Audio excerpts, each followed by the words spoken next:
Hello दोस्तों, मेरा नाम शालिनी है।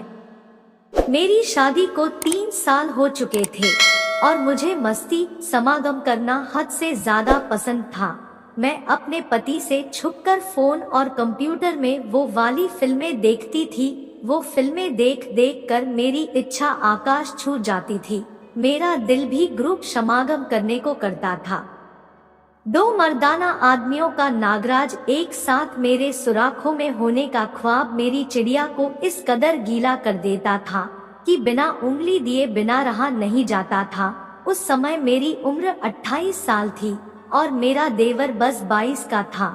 मैंने इंटरनेट पर पढ़ा था कि लड़के 14 साल की उम्र से ही सब कुछ करने का महसूस करते हैं। वो दिन में कई बार हाथ से हिलाते हैं। ये जानकर मैं अपने देवर जी के बारे में सोचने लगी। मैंने सोचा कि अगर देवर जी मेरे जाल में फंस जाए तो दिन में कई बार समागम का आनंद मिल जाएगा। उस दिन के बाद से मैं अपने देवर के सामने रिझाने वाली हरकतें करने लगी।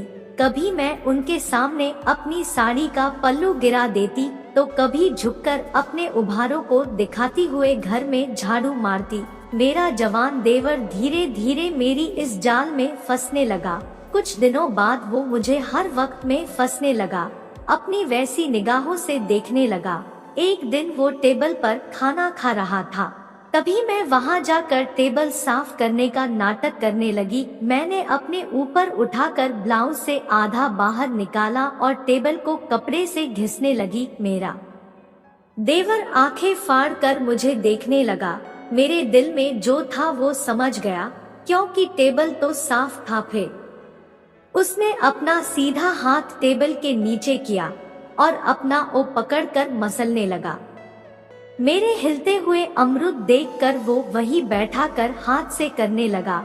मुझे भी पता लग गया। मैंने भी अचानक अपनी साड़ी का पल्लू गिरा दिया और उसकी आंखों में आंखें डालकर फिर से टेबल को घिसने लगी। वो दृश्य कितना मनोरम था कि मेरे देवर से रहा नहीं गया। उसने मुझे टेबल के ऊपर से खींचा और मेरे अमरूद में अपना मुंह घुसाकर उन्हें चूमने लगा। मैंने उसको मुस्कुरा कर देखा तो उसके अंदर का डर भी निकल गया और मेरे अमरूद के साथ और आक्रामक हो गया।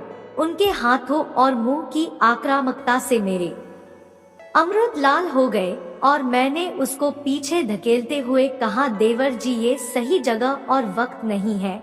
हमें जिंदगी भर साथ रहना है। हम अपने परिवार से एक पैसे वाले घराने से थे। मेरा पति एक कंपनी में एक मैनेजर के पोस्ट पर थे और ससुर जी की फैक्ट्री थी, इसलिए मेरे पास खुद की गाड़ी थी। मैंने कहा आज रात 9 बजे किसी सुनसान जगह पर जाकर अपनी गाड़ी में करेंगे। देवर ने ये सुना और खुशी खुशी अपने कमरे में चला गया। रात होते ही मैंने देवर को फोन करके घर से थोड़ा दूर बुलाया। फिर हम दोनों गाड़ी में बैठे और किसी सुनसान जगह की तलाश करने लगे। मेरा ठरकी देवर मुझे गाड़ी भी नहीं चलाने दे रहा था। वो कभी मेरे नींबू को छेड़ता तो कभी हाथ रखता। फिर कुछ देर बाद हमें सही जगह मिली जहाँ काला अंधेरा था। जैसे ही मैंने गाड़ी रोकी मेरा जवान देवर मुझे चूमने लगा। मैंने भी उसका पूरा साथ दिया। तभी अचानक में अपने पति की गाड़ी देखी और मैंने देवर को धक्का देकर नीचे छुपने को कहा। देवर बोला, क्या हुआ भाभी, कौन आ गया? अब मैंने कहा, सामने तुम्हारे भैया की गाड़ी खड़ी है। इस हालत में हमको यहाँ देख लिया तो ना जाने क्या हो जाए। तभी मेरे पति ने गाड़ी पहचान ली और हमारी तरफ बढ़ने लगा। मैंने जल्दी से गाड़ी भगा दी। वहां से गाड़ी चलाते हुए मैं भरे बाजार में जा पहुंची। मैं गाड़ी चला रही थी और मेरा देवर मेरे नींबू पर चाटे मारने लगा। मैंने कहा, बदतमीजी क्या कर रहे हो? दिखता नहीं, अभी पकड़े जाते तो पता नहीं क्या होता। भाभी जी, मगर आपके इतने बड़े और लटकते अमरूद देखकर मेरा दिल मचल रहा है। मैं शर्माकर मुस्कुराने लगी और कहा, थोड़ा सब्र करो, कोई अच्छी और खली जगह मिलने दो। मेरे ये कहने पर मेरा देवर नहीं माना और मैं कुछ नहीं कर पाई। गाड़ी रोकती तो ट्रैफिक जाम हो जाता और गाड़ी के पास खड़े लोग मुझे बैठे देख लेते। मैं पूरी तरह फंस चुकी थी। मेरे पास गाड़ी चलाने के अलावा और कोई चारा नहीं था। मेरा देवर बहुत बदतमीजी कर रहा था। मुझे लगने लगा कि अपने देवर के साथ गंदे काम करके मैंने काफी बड़ी गलती की है। मेरा देवर अचानक पीछे वाली सीट पर बैठा और अपने दोनों हाथों को मेरे पीछे से निकालकर मेरे पकड़ लिए। उसने मेरे वो इतनी जोर से दबोचे कि मेरी चीख निकल पड़ी। देवर की इस हरकत से मैं गाड़ी नहीं चला पा रही थी। मैंने जल्दी से कोई सुनसान कार पार्किंग खोजी और गाड़ी वह खड़ी कर दी। फिर देवर जी ने मुझे पीछे खींच लिया। मेरा मन बदल गया है, अब हम ये नहीं कर रहे। देवर जी को गुस्सा आया और उन्होंने मेरी गर्दन पकड़कर मुझे घोड़ी बना दिया।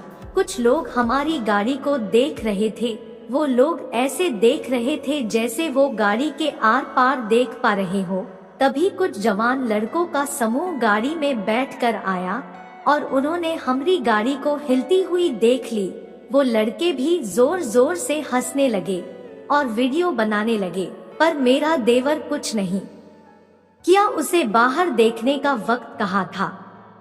वो तो मेरे शरीर से अपनी नजर ही नहीं हटा रहा था। मेरे मुंह से तेज आवाजें निकलने लगी और बाहर लोग जमा होने लगे। फिर मैंने देवर की आंखों में देखा। उनकी आंखों में इतनी समागम का भूत आज तक मैंने अपने पति की आंखों में नहीं देखा था। मैंने बाहर के लोगों को नजरअंदाज किया और देवर जी कांपने लगे। देवर जी बेजान होकर मेरे ऊपर गिर गए और गहरी सांसें लेने लगे। मैंने उन्हें सही से बिठाया। इतने में जवान लड़कों ने मेरे गाड़ी का डोर खोल दिया और मेरे देवर को नीचे उतार दिया और 4 लड़कों ने मुझे उसी कार से दूसरी जगह ले गए और मेरी बरसों पुरानी मुराद को पूरा किया। दोस्तों, आपको यह कहानी कैसी लगी अपनी राय कमेंट बॉक्स में जरूर दीजिएगा और ऐसे ही कहानी सुनने के लिए और देखने के लिए मेरे चैनल को सब्सक्राइब करें और ऑल प्रेस करे लीजिएगा। धन्यवाद।